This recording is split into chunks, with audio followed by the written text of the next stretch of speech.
Greetings to all in the name of our Lord and Savior Jesus Christ. My official name is Smitha Varghese. That's why I've put it as Smitha Varghese on the screen. Anian is my husband's name.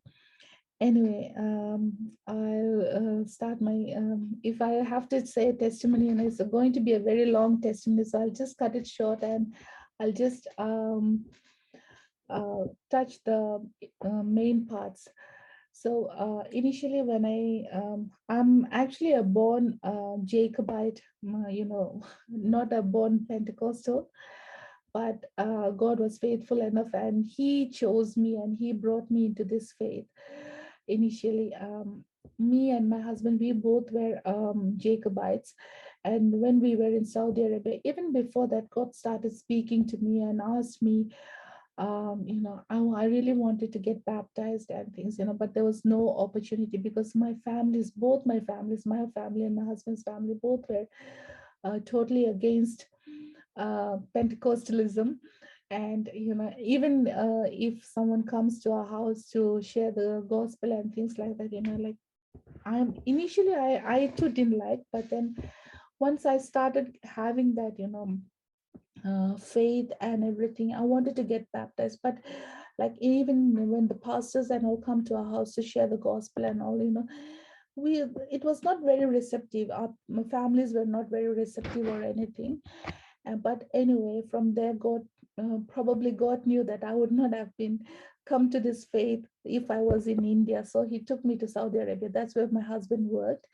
So when I went to Saudi Arabia, initially I went there. The prayer meetings and everything only happens as secret prayer meetings because they're Muslims and they don't allow meetings or anything. But anyway, initially I went to a Jacobite prayer meeting, but my husband's colleague was a Pentecostal, and he asked, if you're happy for us to take her with us, we are happy to take her to our prayer meetings. And I was actually more than happy to go to, because it was a Pentecostal prayer meeting.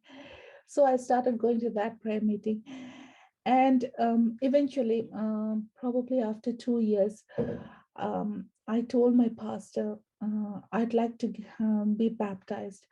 But my pastor said, if you get baptized by yourself, especially you're in a country where you can't live by yourself, it's going to be really hard. And you wait until your husband also comes to this faith and you can get baptized together. But as he was a very devout Jacobite, and he didn't want to become a Pentecostal, and he didn't want me to go. He never, he didn't have much interest of me going to the Pentecostal church or anything as well. But anyway, I used to somehow make opportunities to go to the church and things like that. And then we had our daughter, and when we had our daughter, he used to say, see, it's really very hot today, don't take her out, and this, this sandstorm and everything, and she might get sick and things like that. So I say, oh no, nothing will happen to her. So we used to go for prayer like that. Every prayer meeting was a real challenge for me those days.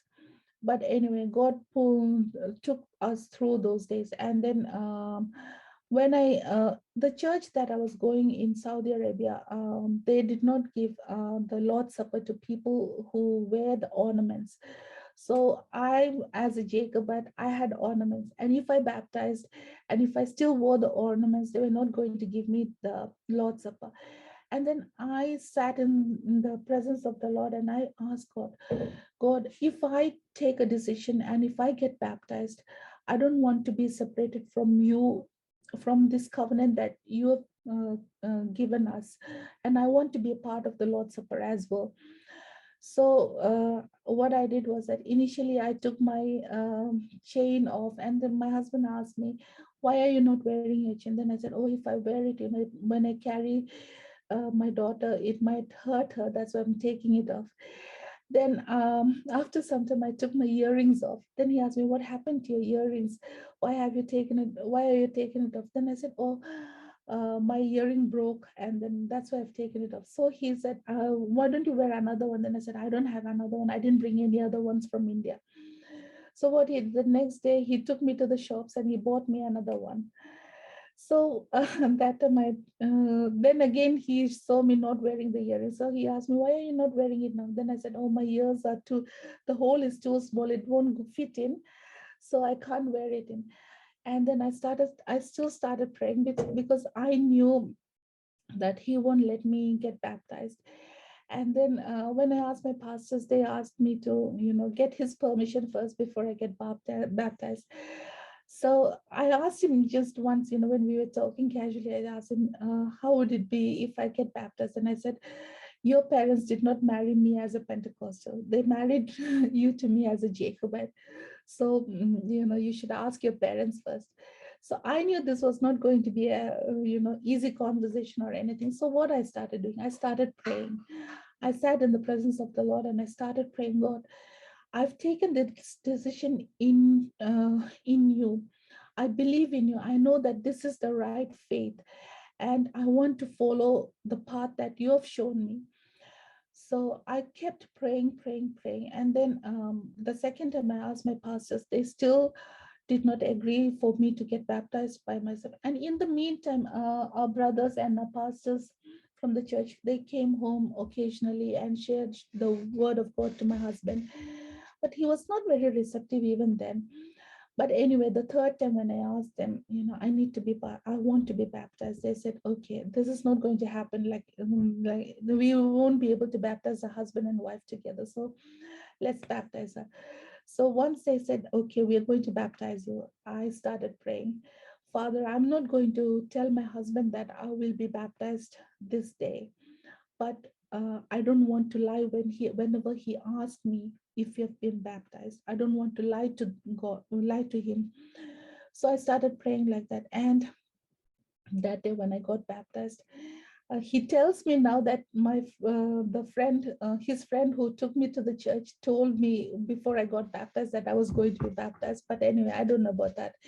Anyway, I pray to God that I should only be able to tell him when he's able to receive it, as I'm saying. So I kept on praying and then I got baptized. He didn't ask me anything that day. He didn't ask me anything for a whole year. It was after a year, and I kept praying, Father, whenever I tell him, I don't want to lie to him, but whenever I tell him the truth, he should be able to accept it. So he didn't ask me for a whole year. After a year, we were just having tea, in the evening. And then while we were talking, he just asked me casually, have you been baptized? Then I said to him, I baptized this year, this month, this day. And then he told me, we were going to go to India that time, in a month's time or so. So he said, what are you going to tell to your parents and our other relatives when we go to India? Then I asked him, what are you going to say? Then he said, I won't say anything. I'll just walk away. Then I said, you just do that. And God will protect me as he protected Daniel when he was in the lion's den. So I told God, I told my husband like that. So, and we went to India, and by God's grace, no one asked me anything. No one asked me anything except my mom. My mom said, why are you not wearing the ornaments? And I said, because I've baptized and I've become a Pentecostal. So, and she was, and even then, they were not, they didn't react too badly or anything to me. Anyway, by God's grace, all those years passed, and God helped me to walk in that faith until now. And then it was time for me to, I was decided to come to Australia. So every step I took, I sat in the presence of the Lord and I prayed. And that time I sat in the presence of the Lord and I prayed, Father, I want to go to Australia, but I don't want to do it if it's not your will. So I prayed and I said, if it's your will that I go to Australia, I need to get 7 score in all of the, I need to get 7 score in the IELTS examination. So when I got my score, it was 7 in everything, reading, writing, everything 7. There was no other band score on my sheet other than 7. It was only 7. There was no 7.5, there's no 6.5, only 7. All of the scores were 7, and the overall score was 7. So I knew it was God's will that I came here. And after coming here, I did the adaptation program, the refreshers program, and everything.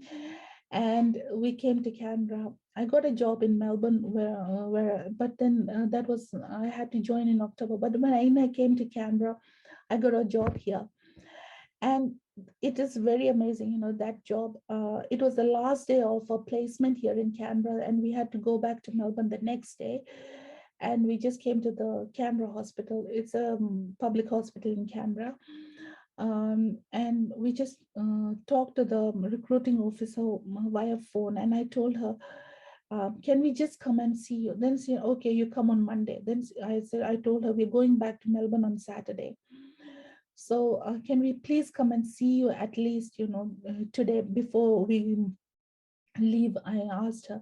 And then she said, okay, you come at 2:30. So we went and saw her, and we gave her CV and everything. Me, and there are a few of my friends as well. So my friends, everyone, she took to various wards and their CNCs and other people. And then they were all going to have the um, interviews and things like that. Me and another one of my friends, she took us to the orthopedic ward, to the CNC there. And she said, oh, we need to do, the CNC said, we need to do a reference check. Then this recruiting officer said, I've already done the reference check. Then she said, oh, I think I might have to interview them. And then she just looked at me like this. And then she said, okay, I'm not going to interview them. I'm going to take them. So you can proceed the, paperwork. I'm going to recruit them. And that was all so amazing. It was all God's plan. It's not nothing of my plan. And after I joined the hospital, it was time for the, applying for the visas for my family. My family was in India that time. And I haven't told this, but my son was a Down syndrome baby. And due to the Down syndrome, it was really hard to get visa for my family here. So when I applied for the visa in the immigration, my case officer called me and said that, you need a letter from your hospital saying that they are willing to cover the medical expenses for your son for this many, for whatever period of time he's here. Then you see, it's not possible because I'm not a very great person or anything. I'm only one of hundreds and thousands of nurses waiting to join this hospital, or coming to Australia, waiting to come to Australia. But God, God worked for me there, And I went and asked my manager, and she said, you need to go to the HR department. So I went to the HR department. I I prayed in my heart. I prayed to God, God, you brought me here this far. And I believe that if you brought me here, you are capable to make me stay here further. So I prayed. And my friends who were with me then, they were Catholics. So they brought this prayer, the prayer of Saint Jude, and they said, why don't you pray this prayer of Saint Jude? And it will help you to stay here, and Saint Jude will help you. Then I said, I pray only to Jesus. And if I pray to Jesus, and if my family gets a visa, that's fine. And if I don't get the visa, that's fine as well, because I believe that if it might not be God's will that they come here and I stay here. If it is God's will that we stay here, then He will make a way, I told them. So the next day, what they did was that they they came to my room and they asked me, okay, if you don't want to pray this prayer of Saint Jude, don't worry, we will pray for you with this prayer, but then I have to acknowledge that if my family got a visit because of Saint Jude. Then I said, no, I only pray to Jesus. If I get a visa, it should be after I pray to Jesus. If not, I don't want that visa, I said. Anyway, by God's grace, I was the only person then and now. There's no one else after me or before me who got a letter from the Canberra Hospital HR department saying that they were, they would take up all the expenses for my son. So there have been other people who have applied for the same, letter, but no one else have got except me. It was all God's provision. It's nothing I can say, nothing of me. It's all my God that provided for me all this time. So they got the visa. They came here. After they came here, it was applying for the permanent residency. That was the biggest, another big, hurdle that we had to go through. So we applied for the permanent residency, and it was nearly 1.5 years of wait that we had to wait for the permanent residency. During that time, we had 3 or 4 case officers changed, and then I keep on calling the case officers. And one time when I called the case officer, she said, "Do you realize that there is no chance of you getting the permanent residency?" Then I said, "Okay," and I kept the phone. But I sat in the presence of the Lord and I prayed. God, you have brought me this far. You brought my family here. And if you are able to bring us here, you are able to make us stay here. You are able to sustain us here. I prayed and I believed, because, I knew that it was God's hands that who made me go through all this and made me come here. And I truly believe that God would never let us go back. And once, and I told God, God, I have not taken any decision by myself. I always asked you for your guidance, and you guided me all this way. And I prayed. And, that case officer who told me that there's no chance for you, the next day she called me. She called me and she said, because that day they were going to keep it in, in the tribunal or something. So the next day she rang me and she said, "Smitha, your permanent residency is granted." I just could not believe what I was hearing. I just could not believe my ears, because it was something, especially, I was after a night shift. I was half asleep when I picked the phone up, and I could not believe what I was hearing. And she said, "Did you hear what I said? Your permanent residency is granted. I've sent you an email. Check your email," she said. I said, "Thank you." And I kept the phone and I had a look at my email. I just could not believe myself. It was all God's provision. I have nothing to, claim anything. It's nothing of my doing, or it's not because I was a best person in this world or nothing. God has chosen me. God chose me. God helped me, brought me here, and it was all God's doing. And there's so many things. I'm cutting it very short and telling just the main parts. There's so many things. My son, he was Down syndrome, and God has done so many wonders. He could not hold his head high. He could not walk properly. But all through that, God has sustained us. And every day I used to pray for him, because when I prayed for a baby boy, I prayed, "Father, I need a baby boy so that, he can be your minister." And I prayed like that. And then I got him. That is how I got my child. And when I got him, he was, as a Down syndrome. The doctor told me that he had Down syndrome. He had cataracts in his eyes, both the eyes. So he could not see, he was blind. I could not believe all this. I prayed to God, "God, I asked you for a baby boy so that he could be your minister. He could work for you." And I cancel all the words of the doctors and anyone who says anything. And there are many people, many of my friends ask me, "Why didn't you do a scan when you were pregnant?" And I thought in my heart, even if I did a scan, and even if I knew it, then I would not have done anything, to hurt my baby. And anyway, from there, God brought us forth. He had eye surgeries done, he had many procedures done. And anyway, he started walking. And every day when I pray for him, I envision it, I see it before my eyes, that he is walking, in the midst of many, many, many multitudes of people, praising God.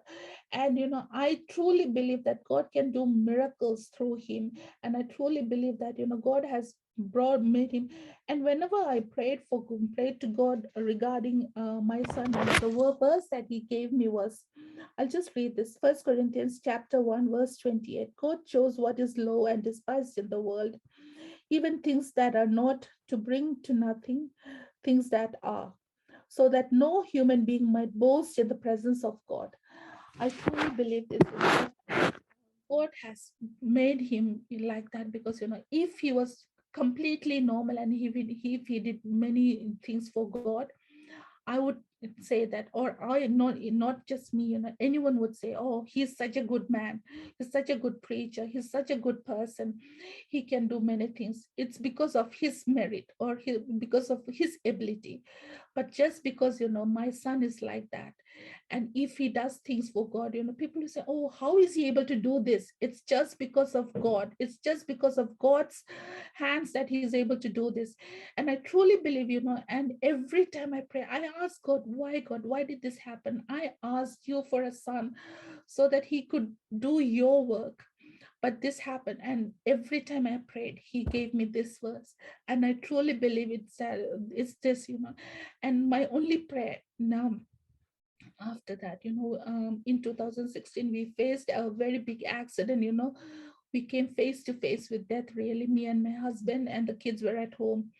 So we had a very big accident that changed all my perspective, all my thoughts and everything, and since then, everything that I thought about, everything that I had, it was nothing.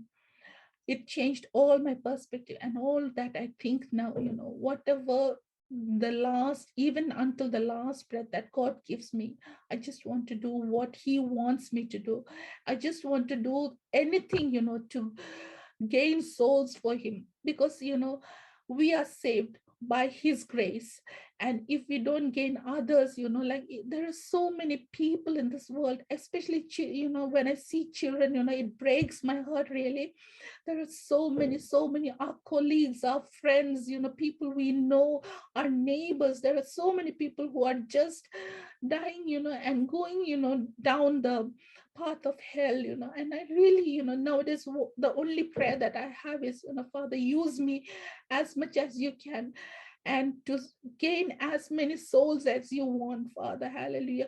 And that is the only prayer that I have, to gain as many people as, as many souls as we can, so into our Father's house.